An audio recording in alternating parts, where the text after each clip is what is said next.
na torre, aliás, da Serra da Coleta, no Joana. É, parar no Joana não adianta nada.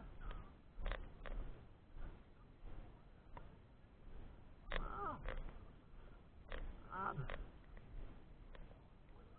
Minha avó pedalava de costas, em cima do guidão. Isso sim era pedalar, com 86 anos. É, ué, pra você ver. Pra você ver. Você pedala sentado para frente. Olha.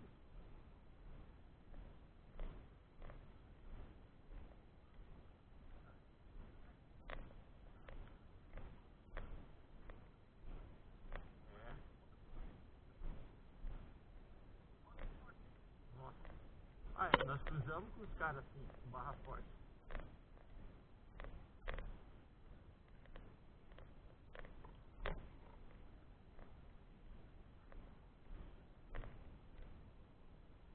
Olha o cipó, está de água. Temos aqui, para cortar o cipó.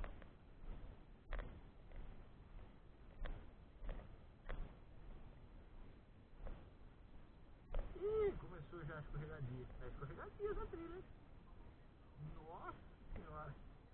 Eu vou contar o número de degraus que tem. 3, 4, 5, 6, até terminar assim. 17, 8, 9, 10, 11, 12, 13.